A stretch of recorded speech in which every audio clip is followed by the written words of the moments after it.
नमस्कार दोस्तों, रंगमंच कहानियों का में आपका स्वागत है। तो कहानियों का सिलसिला शुरू करते हुए लीजिए सुनते हैं मुंशी प्रेमचंद्र साहित्य गोदान पिछले भाग से आगे का भाग 30।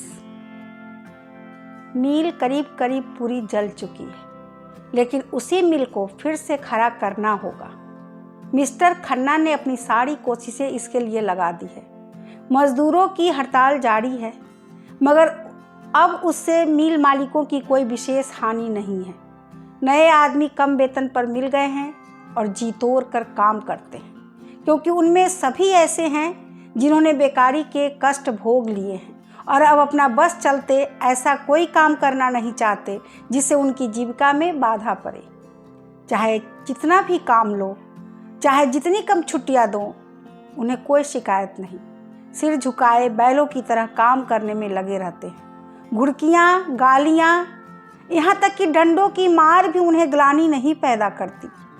और अब पुराने मजदूरों के लिए इसके सिवा कोई मार्ग नहीं रह गया है कि वह इसी घटी हुई मजदूरी का काम करने आए और खन्ना साहब की खुशामद करें। पंडित ओंकार नाथ पर तो उन्हें अब रत्ती भर भी विश्वास नहीं है। उन्हें वे अकेले दुकेले पाए तो शायद उनकी बुरी गत बनाए, पर पंडित जी बहुत बचे हुए रहते हैं। चिराग जलने के बाद अपनी कार्यालय से बाहर नहीं निकलते और अफसरों की खुशामद करने लगे हैं। मिर्जा खुर्शीद की धाक अब भी ज्यों की त्यों है, लेकिन मिर्जा जी इन विचारों का कष्ट और उनके निवारण का अपने पास कोई उपाय न देखकर दिल से चाहते हैं कि सब के सब बेहाल हो जाए। मगर इसके साथ ही नए आदमियों के कष्ट का ख्याल करके जिज्ञासुओं से यही कहा दिया करते हैं कि जैसी इच्छा हो वैसा करो। मिस्टर खन्ना ने पुराने आदमियों को फिर नौकरी के लिए इच्छुक देखा तो और भी अकड़ गए, लेकिन वह मन में चाहते थे कि इस वेतन पर पुराने आदमी नयों से कहीं अच्छे हैं। नए आदमी अपना सारा जोर लगाकर भी पुराने आदमियों के बराबर काम न कर सकते थे। पुराने आदमियों में अधिकांश तो बचपन से ही मिले में काम करने के अभ्यस्त थे और खूब मजे हुए। नए आदमियों में अधिकतर देहातों के दुखी किसान थे, जिन्हें खुली हवा और मैदान में पुराने जमाने के लकड़ी के औजारों से काम करने की आदत थी। मील के अंदर उनका दम घुटता था और मशीनरी के तेज चलने वाले पुर्जे से उन्हें भय लगता था। आखिर जब पुराने आदमी खूब परास्त हो गए तब खन्ना उन्हें बहाल करने पर राजी हुए, मगर नए आदमी इससे कम वेतन पर काम करने के लिए तैयार थे और अब डायरेक्टरों के सामने यह सवाल आया कि वह पुरानों को बहाल करे या नयों को रहने दे। डायरेक्टरों में आधे तो नए आदमियों का वेतन घटाकर रखने के पक्ष में थे, आधों को यह धारणा थी कि पुराने आदमियों को हाल के वेतन पर रख लिया जाए। थोड़े से रुपए खर्च होंगे जरूर, मगर काम उससे ज़्यादा होगा। खन्ना मिल के प्राण थे, एक तरह से सर्वे सर्वा। डायरेक्टर तो उनके हाथ की कठपुतलियाँ थी। निश्चय खन्ना ही के हाथों में था और वह अपने मित्रों से नहीं, शत्रुओं से भी इस विषय में सलाह ले रहे थे। सबसे पहले तो उन्होंने गोविंदी की सलाह ली। जब से मालती की ओर से उन्हें निराशा हो गई थी और गोविंदी को मालूम हो गया था कि मेहता जैसा विद्वान और अनुभवी ज्ञानी आदमी मेरा कितना सम्मान करता है और मुझसे किस प्रकार की साधना की आशा रखता है, तब से दंपति में स्नेह फिर से जाग उठा था। स्नेह मत कहो, मगर साहचर्य तो था ही। आपस में वह जलन और अशांति न थी, बीच की दीवार टूट गई थी। मालती के रंग ढंग की भी कायापलट होती जाती थी। मेहता का जीवन अब तक स्वाध्याय और चिंतन में गुजरा था और सब कुछ कर चुकने के बाद और आत्मवाद और अनात्मवाद की खूब छानबीन कर लेने पर वही इसी तत्व पर पहुंच जाते थे कि प्रवृत्ति और निवृत्ति दोनों के बीच में जो सेवा मार्ग है, चाहे उसे कर्मयोग ही कहो, वही जीवन को सार्थक कर सकता है, वही जीवन को ऊंचा और पवित्र बना सकता है। किसी सर्वज्ञ ईश्वर में उनका विश्वास न था। यदि वह अपनी नास्तिकता को प्रकट करते थे, इसलिए कि इस विषय में निश्चित रूप से कोई मत स्थिर करना वह अपने लिए असंभव समझते थे। पर यह धारणा उनके मन में दृढ़ हो गई थी कि प्राणियों के जन्म मरण, सुख दुख, पाप पुण्य में कोई ईश्वरीय विधान नहीं है। उनका ख्याल था कि मनुष्य ने अपने अहंकार में अपने को इतना महान बना लिया है कि उसके हर एक काम की प्रेरणा ईश्वर की ओर से होती है। इसी तरह टिड्डियाँ भी ईश्वर को उत्तरदायी ठहराती होंगी, जो अपने मार्ग में समुद्र आ जाने पर अरबों की संख्या में नष्ट हो जाती है। मगर ईश्वर के यह विधान इतने अज्ञेय है कि मनुष्य की समझ में नहीं आते, तो उन्हें मानने से ही मनुष्य को क्या संतोष मिल सकता है। ईश्वर की कल्पना का एक ही उद्देश्य उनकी समझ में आता था, और वह था मानव जाति की एकता, एकात्मवाद या सर्वात्मवाद या अहिंसा तत्व को वह आध्यात्मिक दृष्टि से नहीं, भौतिक दृष्टि से ही देखते थे। यद्यपि इन तत्वों का इतिहास के किसी काल में भी आधिपत्य नहीं रहा, फिर भी मनुष्य जाति के सांस्कृतिक विकास में उनका स्थान बड़े महत्व का है। मानव समाज की एकता में मेहता का दृढ़ विश्वास था, मगर हम इस विश्वास के लिए उन्हें ईश्वर तत्व के मानने की जरूरत न मालूम होती थी। उनका मानव प्रेम इस आधार पर अवलंबित न था कि प्राणी मात्र में एक आत्मा का निवास है। द्वैत और अद्वैत का व्यापारिक महत्व के सिवा वह और कोई उपयोग न समझते थे, और यह व्यापारिक महत्व उनके लिए मानव जाति को एक दूसरे के समीप लाना, आपस के भेदभाव को मिटाना और मातृभाव को दृढ़ करना ही था। यह एकता, यह अभिन्नता उनकी आत्मा में इस तरह जग गई थी कि उनके लिए किसी आध्यात्मिक आधार की सृष्टि उनकी दृष्टि में व्यर्थ थी, और एक बार इस तत्व को पाकर वह शांत न बैठ सकते थे। स्वार्थ से अलग अधिक से अधिक काम करना उनके लिए आवश्यक हो गया था। इसके बगैर उनका चित्त शांत न हो सकता था।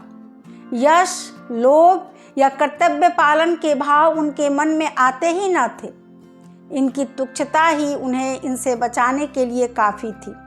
सेवा ही अब उनका स्वार्थ होती जाती थी, और उनकी इस उदार वृत्ति का असर अज्ञात रूप से मालती पर भी पड़ता जाता था।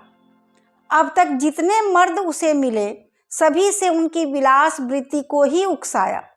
उसकी त्याग वृत्ति दिन दिन क्षीण होती जाती थी, पर मेहता के संसर्ग में आकर उसकी त्याग भावना सजग हो उठी थी। सभी मनस्वी प्राणियों में यह भावना छिपी रहती है और प्रकाश पाकर चमक उठती है।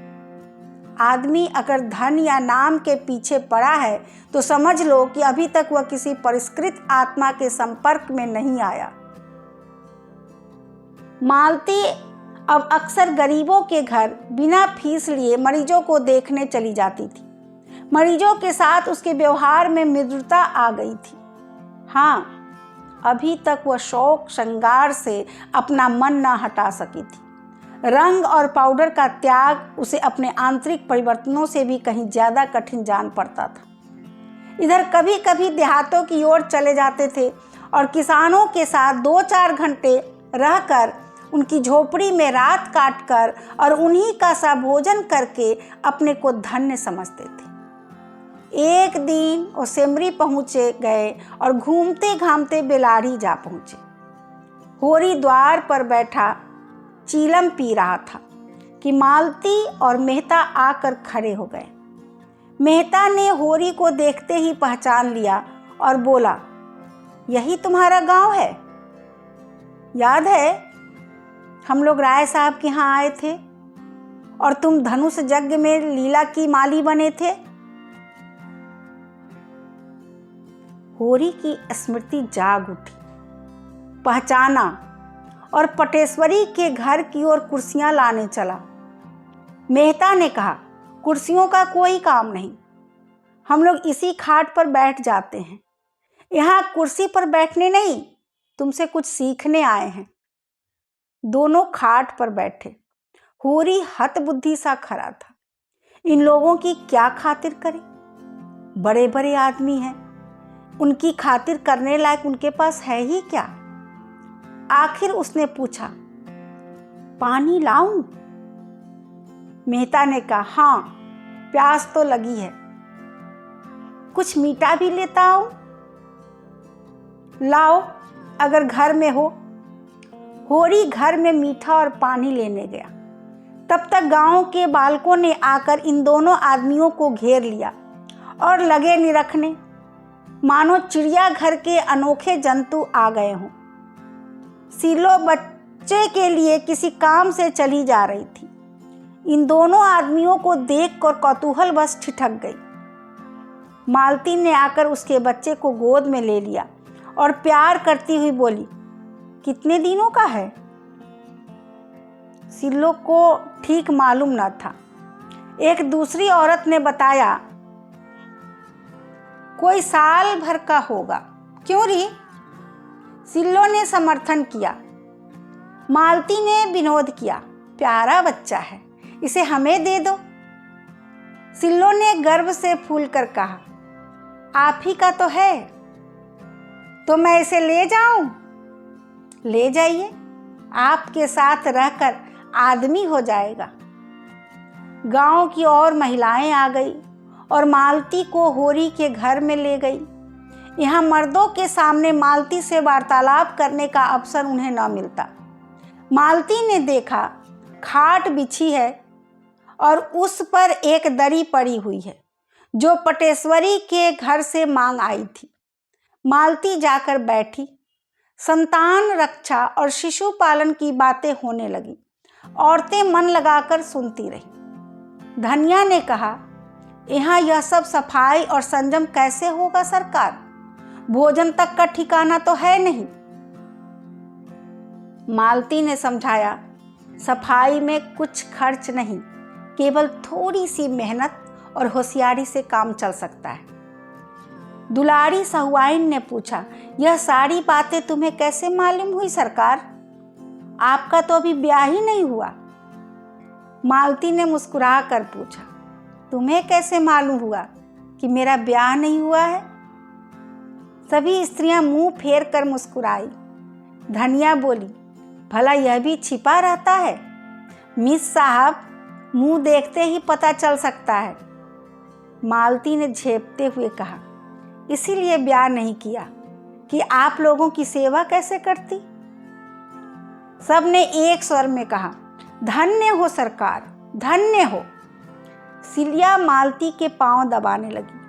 सरकार इतनी दूर से आई हैं, थक गई होंगी। मालती ने पांव खींचकर कहा, नहीं नहीं, मैं थकी नहीं हूँ, मैं तो हवा गाड़ी पर आई हूँ। मैं चाहती हूँ आप लोग अपने बच्चे लाएं तो मैं उन्हें देखकर आप लोगों को बताऊं कि आप इन्हें कैसे तंदुरुस्त और निरोग रख सकती हैं। जरा देर में 20-25 बच्चे आ गए। मालती उनकी परीक्षा करने लगी। कई बच्चों की आंखें उठी थी, उनकी आंख में दवा डाली। अधिकतर बच्चे दुर्बल थे। इसका कारण था माता पिता को भोजन अच्छा न मिलना। मालती को यह जानकर आश्चर्य हुआ कि बहुत कम घरों में दूध होता था। घी के तो सालों दर्शन नहीं होते। मालती ने यहाँ भी उन्हें भोजन करने का महत्व समझाया, जैसा वह सभी गांवों में किया करती थी। उसका जी इसलिए जलता था कि ये लोग अच्छा भोजन क्यों नहीं करते। उसे ग्रामीणों पर क्रोध आ जाता था। क्या तुम्हारा जन्म इसलिए हुआ है कि तुम मर मर कर कमाओ और जो कुछ पैदा हो उसे खा न सको? जहाँ 2-4 बैलों के लिए भोजन है, 1-2 गाय भैंसे के लिए चारा नहीं है? क्यों ये लोग भोजन को जीवन का मुख्य वस्तु न समझकर उसे केवल प्राण रक्षा की वस्तु समझते हैं? क्यों सरकार से नहीं कहते कि नाम मात्र के ब्याज पर रुपए देकर उन्हें सूदखोर महाजनों के पंजे से बचाएं? उसने जिस किसी से पूछा, यही मालूम हुआ कि उनकी कमाई का बड़ा भाग महाजनों का कर्ज चुकाने में खर्च हो जाता है। बंटवारे का मरज भी बढ़ता जाता था। आपस में इतना वैमनस्य था कि शायद ही कोई 2 भाई एक साथ रहते हो। उनकी इस दुर्दशा का कारण बहुत कुछ उनकी संकीर्णता और स्वार्थपरता थी। मालती इन्हीं विषयों पर महिलाओं से बातें करती रही। उनकी श्रद्धा देख देख कर उसके मन में सेवा की प्रेरणा और भी प्रबल हो रही थी। इस त्यागमय जीवन के सामने वह विलासी जीवन कितना तुच्छ और बनावटी था। आज उसके वह रेशमी कपड़े जिन पर जड़ी का काम था, और वह गंध से महकता हुआ शरीर, और वह पाउडर से अलंकृत मुखमंडल उसे लज्जित करने लगा। उसकी कलाई पर बंधी सोने की घड़ी जैसे अपने अपलक नेत्रों से उसे घूर रही थी। उसके गले में चमकता हुआ जड़ाऊ नेकलेस मानो गला घोट रहा था। इस त्याग और श्रद्धा की देवियों के सामने वह अपनी दृष्टि में नीची लग रही थी। वह इन ग्रामीणों से बहुत सी बातें ज्यादा जानती थी, समय की गति ज्यादा पहचानती थी, लेकिन जिन परिस्थितियों में ये गरीबी ने जीवन को सार्थक कर रही थी, उनमें क्या वह एक दिन भी रह सकती है? जिनमें अहंकार का नाम नहीं, दिन भर काम करती है, उपवास करती है, रोती है, फिर भी इतनी प्रसन्न मुख। दूसरे उनके लिए इतने अपने हो गए हैं कि अपना अस्तित्व ही नहीं रहा। उनका अपनापन अपने लड़कों में, अपने पति में, अपने संबंधियों में है। इस भावना की रक्षा करते हुए इसी भावना का क्षेत्र और बढ़ाकर भावी नारीत्व का आदर्श निर्माण होगा। जागृत देवियों में इसकी जगह आत्मसेवन का जो भाव आ बैठा है, सब कुछ होगा। वह अपने लिए, अपने भोग विलास के लिए, उससे तो यह सुसुप्तावस्था ही अच्छी। पुरुष निर्दयी है माना, लेकिन है तो इन्हीं माताओं का बेटा। क्यों माता के पुत्र को ऐसी शिक्षा नहीं दी कि वह माता की स्त्री जाति की पूजा करता? इसलिए कि माता को यह शिक्षा देनी नहीं आती, इसलिए कि उसने अपने को इतना मिटाया कि उसका रूप ही बिगड़ गया, उसका व्यक्तित्व ही नष्ट हो गया। नहीं, अपने को मिटाने से काम न चलेगा। नारी को समाज कल्याण के लिए अपने अधिकारों की रक्षा करनी पड़ेगी, उसी तरह जैसे इन किसानों को अपनी रक्षा के लिए इस देवत्व का कुछ त्याग करना पड़ेगा। संध्या हो गई थी। मालती को औरतें अब तक घेरे हुई थी। उसकी बातों से जैसे उन्हें तृप्ति न होती थी। कई औरतों ने उससे रात को वहीं रहने का आग्रह किया। मालती को भी उनका सरल स्नेह ऐसा प्यारा लगा कि उसने उनका निमंत्रण स्वीकार कर लिया। रात को औरतें उसे अपना गाना सुनाएंगी। मालती ने भी प्रत्येक घर में जा जाकर उसकी दशा से परिचय प्राप्त करने में अपने समय का सदुपयोग किया। उसकी निष्कपट सद्भावना और सहानुभूति उन गवारिनों के लिए देवी के वरदान से कम न थी। उधर मेहता साहब खाट पर आसन जमाए किसानों की कुश्ती देख रहे थे और पछता रहे थे। मिर्जा जी को क्यों न साथ ले लिया? नहीं, उनका भी एक जोड़ हो जाता। उन्हें आश्चर्य हो रहा था। ऐसे प्रौढ़ और निरीह बालकों के साथ शिक्षित कहलाने वाले लोग कैसे निर्दयी हो जाते हैं? अज्ञान की भांति ज्ञान भी सरल, निष्कपट और सुनहले स्वप्न देखने वाला होता है। मानवता में उसका विश्वास इतना दृढ़, इतना सजीव होता है कि वह इसके विरुद्ध व्यवहार की अमानुषीय समझने वाले लगता है। वह यह भूल जाता है कि भेड़ियों ने भेड़ों की निरीहता का जवाब सदैव पंजे और दांतों से दिया है। वह अपना एक आदर्श संसार बनाकर उसको आदर्श मानवता से आबाद करता है और उसी में मगन रहता है। यथार्थता कितनी अगम्य, कितनी दुर्बोध, कितनी अप्राकृतिक है और उसकी ओर विचार करना उसके लिए मुश्किल हो जाता है। मेहता जी इस समय इन गवारों के बीच में बैठे हुए इसी प्रश्न को हल कर रहे थे कि उनकी दशा इतनी दयनीय क्यों है। वह इस सत्य से आंखें मिलाने का साहस न कर सकते थे कि इनका देवत्व ही इनकी दुर्दशा का कारण है। काश ये आदमी ज्यादा और देवता कम होते तो यूं न ठुकराए जाते। देश में कुछ भी हो, क्रांति ही क्यों ना आ जाए, इनसे कोई मतलब नहीं। कोई उनके सामने सबल के रूप में आए, उसके सामने सिर झुकाने को तैयार, उनकी निरहता जड़ता की हद तक पहुंच गई, जिसे कठोर आघात ही कर्मण्य बना सकता है। उनकी आत्मा जैसे चारों ओर से निराश होकर अब अपने अंदर ही टांगे तोड़ कर बैठ गई है। उनमें अपने जीवन की चेतना ही जैसे लुप्त हो गई है। संध्या हो गई थी। जो लोग अब तक खेतों में काम कर रहे थे वे भी दौड़े चले आ रहे थे। उसी समय मेहता ने मालती को गांव की कई औरतों के साथ इस तरह तल्लीन होकर एक बच्चे को गोद में लिए देखा मानो वह भी उन्हीं में से एक है। मेहता का हृदय आनंद से गदगद हो उठा। मालती ने एक प्रकार से अपने को मेहता पर अर्पण कर दिया था। इस विषय में मेहता को अब कोई संदेह न था, मगर अभी तक उनके हृदय में मालती के प्रति वह उत्कट भावना जागृत न हुई थी, जिसके बिना वह विवाह का प्रस्ताव करना उनके लिए हास्यजनक था। मालती बिना बुलाए मेहमान की भांति उसके द्वार पर आकर खड़ी हो गई थी और मेहता ने उसका स्वागत किया था। उसमें प्रेम का भाव न था, केवल पुरुषत्व का भाव था। अगर मालती उन्हें इस योग्य समझती है कि उन पर अपनी कृपा दृष्टि फेरे, तो मेहता उसकी इस कृपा को अस्वीकार न कर सकते थे।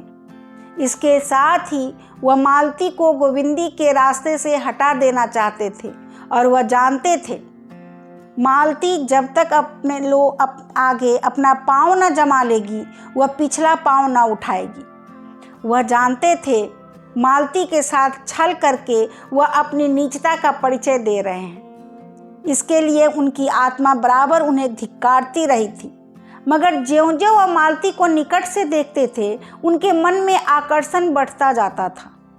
रूप का आकर्षण तो उन पर कोई असर न कर सकता था, यह गुण का आकर्षण था। वह यह जानते थे जिसे सच्चा प्रेम कह सकते हैं, केवल एक बंधन में बंध जाने के बाद ही पैदा हो सकता है। इसके पहले जो प्रेम होता है वह तो रूप की आसक्ति मात्र है, जिसका कोई टिकाव नहीं। मगर इसके पहले यह निश्चय तो कर ही लेना था, जो पत्थर साहचर्य के खराद पर चढ़ेगा उसमें खरादे जाने की क्षमता है भी या नहीं।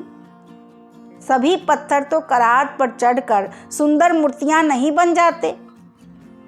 इतने दिनों में मालती ने उनके हृदय के भिन्न भिन्न भागों में अपनी रश्मियां डाली थी, पर अभी तक वे केंद्रित होकर उस ज्वाला के रूप में न फूट पड़ी थी, जिससे उनका सारा अंतःस्थल प्रज्वलित हो जाता।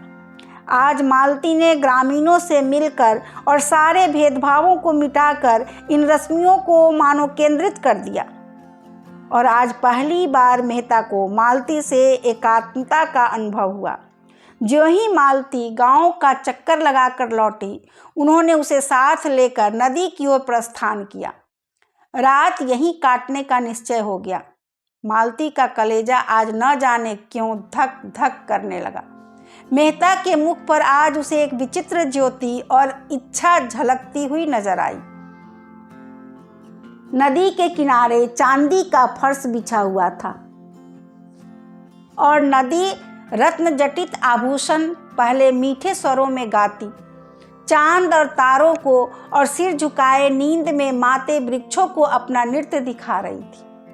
मेहता प्रकृति की उस मादक शोभा से जैसे मस्त हो गए, जैसे उनका बालपन अपनी सारी क्रीड़ाओं के साथ लौट आया हो। बालू पर कई कुलाटे मारी, फिर दौड़े हुए नदी में जाकर घुटने तक पानी में खड़े हो गए। मालती ने कहा, पानी में खड़े हो, कहीं ठंड न लग जाए। मेहता ने पानी उछाल कर कहा, मेरा तो जी चाहता है नदी के उस पार तैर कर चला जाऊं। नहीं नहीं, पानी से निकल आओ, मैं न जाने दूंगी। तुम मेरे साथ न चलोगी उस सूनी बस्ती में जहां स्वप्नों का राज्य है? मुझे तो तैरना नहीं आता। अच्छा आओ, एक नाव बनाए और उस पर बैठ कर चले। वह बाहर निकल आए। आप पास बड़ी दूर तक झाऊ का जंगल खड़ा था। मेहता ने जेब से चाकू निकाला और बहुत सी टहनियाँ काट कर जमा की। कगार पर सरपत के जूट खड़े थे। ऊपर चढ़कर सरपत का एक गट्ठा काट लाए और कहीं बालू के फर्श पर बैठकर सरपत की रस्सी बांटने लगे। ऐसे प्रसन्न थे मानो स्वर्गारोहण की तैयारी कर रहे हों। कई बार उंगलियां चिर गई, खून निकला। मालती बिगड़ रही थी, बार बार गांव लौट चलने के लिए आग्रह कर रही थी, पर उन्हें कोई परवाह न थी। वही बालकों का सा उल्लास था, वही हट, दर्शन और विज्ञान सभी इस प्रवाह में बह गए थे। रस्सी तैयार हो गई। झाऊ का बहुत बड़ा सा तख्त बन गया। टहनियाँ दोनों सिरों पर रस्सी से जोड़ दी गई थी। उसके छिद्रों में झाऊ की टहनियाँ भर दी गई जिससे पानी ऊपर न आए। नौका तैयार हो गई। रात और भी स्वप्निल हो गई थी।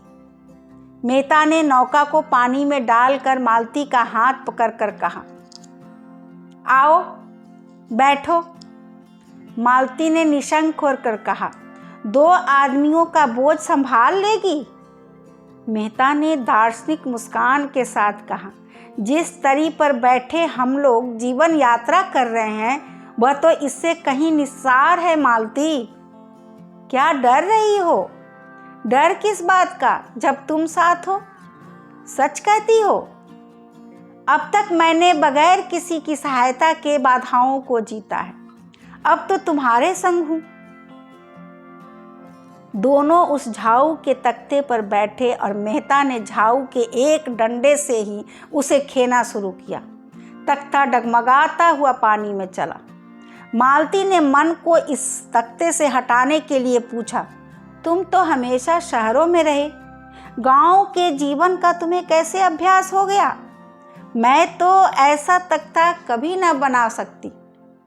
मेहता ने उसे अनुरक्त नेत्रों से देखकर कहा, शायद यह मेरे पिछले जन्म का संस्कार है। प्रकृति से स्पर्श होते ही जैसे मुझे नया जीवन आ जाता है, नस नस में स्फूर्ति छा जाती है।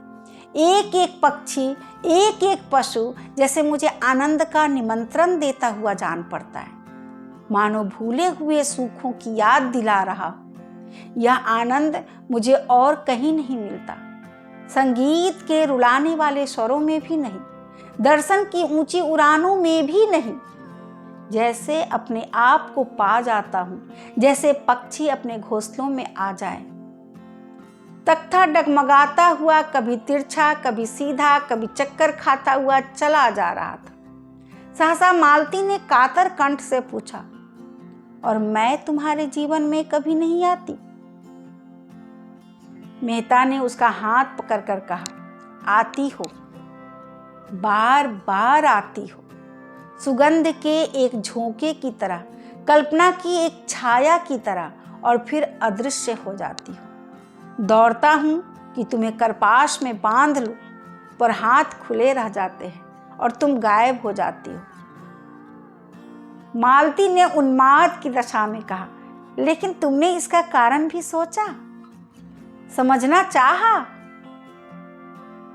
हाँ मालती, बहुत सोचा, बार बार सोचा। तो क्या मालूम हुआ? यही कि मैं जिस आधार पर जीवन का भवन खड़ा करना चाहता हूं वह अस्थिर है। यह कोई विशाल भवन नहीं है, केवल एक छोटी सी शांत कुटिया है, लेकिन इसके लिए भी तो कोई स्थिर आधार चाहिए। मालती ने अपना हाथ छुड़ाकर जैसे मान करते हुए कहा, यह झूठा आक्षेप है। तुमने सदैव मुझे परीक्षा की आंखों से देखा, कभी प्रेम की आंखों से नहीं। क्या तुम इतना भी नहीं जानते कि नारी परीक्षा नहीं चाहती, प्रेम चाहती है। परीक्षा गुणों को अवगुण, सुंदर को असुंदर बनाने वाली चीज है। प्रेम अवगुणों को गुण बनाता है, असुंदर को सुंदर। मैंने तुमसे प्रेम किया, मैं कल्पना भी नहीं कर सकती कि तुम में कोई बुराई भी है, मगर तुमने मेरी परीक्षा ली और तुम मुझे अस्थिर, चंचल और जाने क्या क्या समझकर मुझसे हमेशा दूर भागते रहे। नहीं, मैं जो कुछ कहना चाहती हूँ वह मुझे कह लेने दो। मैं कोई अस्थिर और चंचल हूँ, इसलिए कि मुझे वह प्रेम नहीं मिला जो मुझे स्थिर और अचंचल बनाता। अगर तुमने मेरे सामने उसी तरह आत्मसमर्पण किया होता जैसे मैंने तुम्हारे सामने किया है, तो आज मुझ पर यह आक्षेप न रखते। मेहता ने मालती के मान का आनंद उठाते हुए कहा, तुमने मेरी परीक्षा कभी नहीं की, सच कहती हो? कभी नहीं। तो तुमने गलती की। मैं इसकी परवाह नहीं करती। भावुकता में न आओ मालती। प्रेम देने से पहले हम सब परीक्षा करते हैं, और तुमने की, चाहे अप्रत्यक्ष रूप से ही की हो। मैं आज तुमसे स्पष्ट कहता हूँ कि पहले मैंने तुम्हें उसी तरह देखा जैसे रोज ही हजारों देवियों को देखा करता हूँ, केवल विनोद के भाव से। अगर मैं गलती नहीं करता तो तुमने भी मुझे मनोरंजन के लिए एक नया खिलौना समझा। मालती ने टोका, गलत कहते हो। मैंने कभी तुम्हें इस नज़र से नहीं देखा। मैंने पहले ही दिन तुम्हें अपना देव बनाकर अपने हृदय में। मेहता बात काट कर बोले, फिर वही भावुकता? मुझे ऐसे महत्व के विषय में भावुकता पसंद नहीं। अगर तुमने पहले ही दिन से मुझे इस कृपा के योग्य समझा तो उसका यही कारण हो सकता है कि मैं रूप भरने में तुमसे कुशल हूँ, वरना जहाँ तक मैंने नारियों का स्वभाव देखा है वह प्रेम के विषय में काफ़ी छानबीन करती है। पहले भी तो स्वयंवर से पुरुषों की परीक्षा होती थी। यह मनोवृत्ति अब भी मौजूद है, चाहे उसका रूप कुछ बदल गया हो। मैंने तब से बराबर यही कोशिश की है कि अपने को संपूर्ण रूप से तुम्हारे सामने रख दूं और उसके साथ ही तुम्हारी आत्मा तक भी पहुंच जाऊं, और ज्यों-ज्यों तुम्हारे अंतःस्थल की गहराई में उतरा हूं, मुझे रत्न मिले। मैं विनोद के लिए आया और आज उपासक बना हुआ। तुमने मेरे भीतर क्या पाया यह मुझे मालूम नहीं। नदी का दूसरा किनारा आ गया। दोनों उतरकर उसी बालू के फर्श पर जा बैठे और मेहता फिर उसी प्रवाह में बोले, और आज मैं वही पूछने के लिए तुम्हें लाया हूं। मालती ने कांपते हुए स्वर में कहा, क्या अभी तुम्हें यह पूछने की जरूरत बाकी है? हाँ, इसलिए कि मैं आज तुम्हें अपना वह रूप दिखाऊंगा जो शायद अभी तक तुमने नहीं देखा और जिसे मैंने भी छिपाया है। अच्छा, मान लो मैं तुमसे विवाह करके कल तुमसे बेवफाई करूं तो तुम मुझे क्या सजा दोगी? मालती ने उनकी ओर चकित होकर देखा। इसका आशय समझ में न आया। ऐसा प्रश्न क्यों करते हो? मेरे लिए यह बड़े महत्व की बात है। मैं इसकी संभावना नहीं समझती। संसार में कुछ भी असंभव नहीं है। बड़े से बड़ा महात्मा भी एक क्षण में पतित हो जाता है।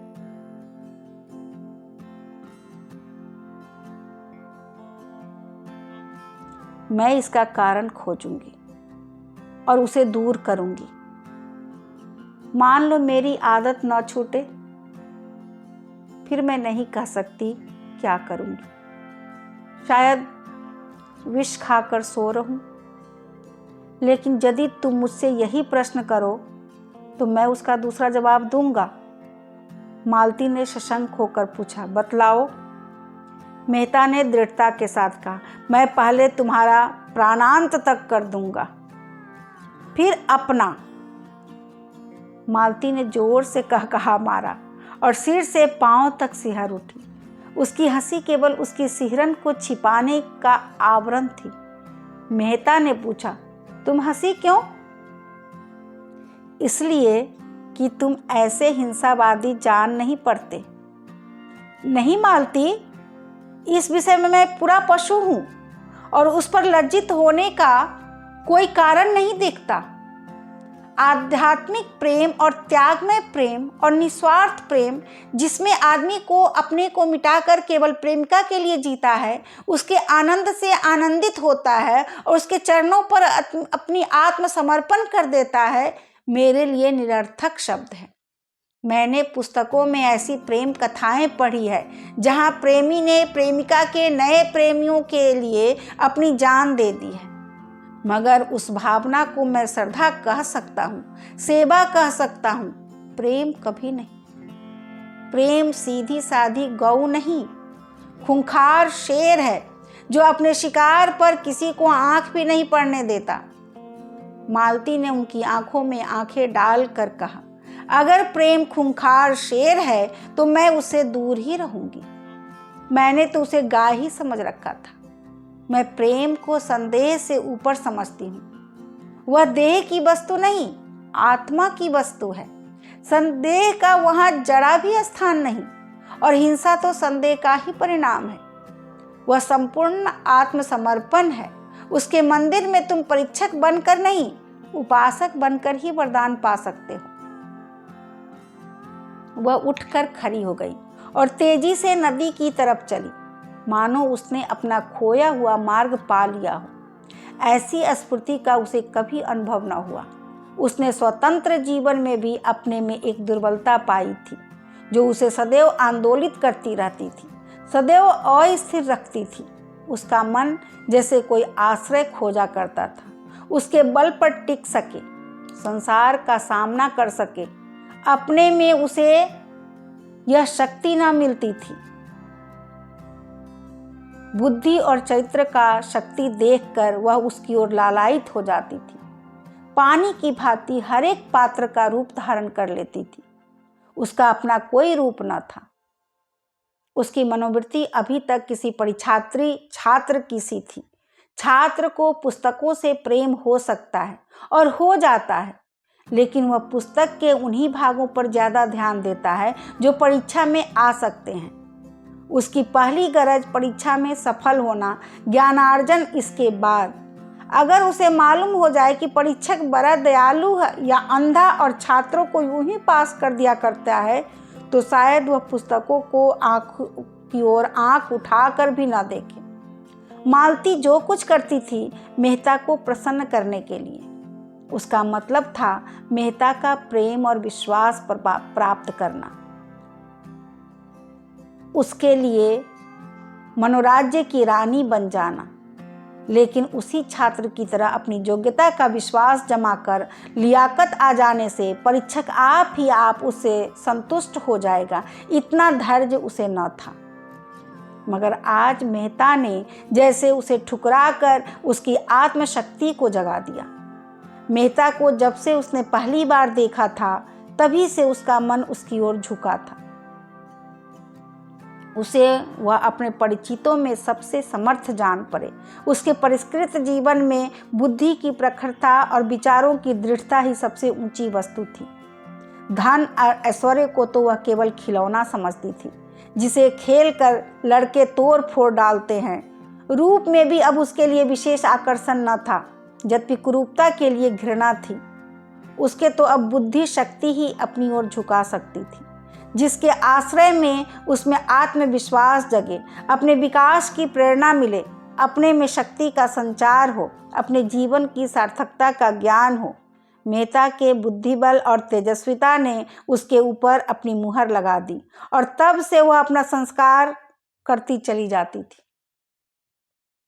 जिस प्रेरक शक्ति की उसे जरूरत थी वह मिल गई थी और अज्ञात रूप से उसे गति और शक्ति दे रही थी।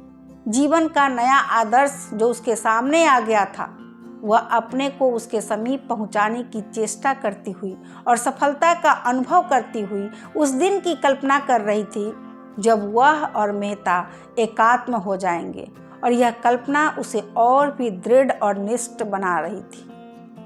मगर आज जब मेहता ने उसकी आशाओं को द्वार तक लाकर प्रेम का वह आदर्श उसके सामने रखा, जिसमें प्रेम को आत्मा और समर्पण के क्षेत्र से गिराकर भौतिक धरातल तक पहुंचा गया था, जहां संदेह और ईर्ष्या और भोग का राज्य है, तब उसकी परिष्कृत बुद्धि आहत हो उठी और मेहता से जो उसे श्रद्धा थी उसे एक धक्का सा लगा, मानो कोई शिष्य अपने गुरु को कोई नीच कर्म करते देख ले। उसने देखा मेहता की बुद्धि प्रखरता प्रेमत्व की पशुता की ओर खींच लिए जाती है और उसके देवत्व की ओर से आंखें बंद किए लेती हैं, और यह देखकर उसका दिल बैठ गया। मेहता ने कुछ लज्जित होकर कहा, आओ कुछ देर और बैठे। मालती बोली, नहीं, अब लौटना चाहिए, देर हो रही है। अभी आप सुन रहे थे मुंशी प्रेमचंद्र साहित्य गोदान, पिछले भाग से आगे का भाग, भाग 30। धन्यवाद।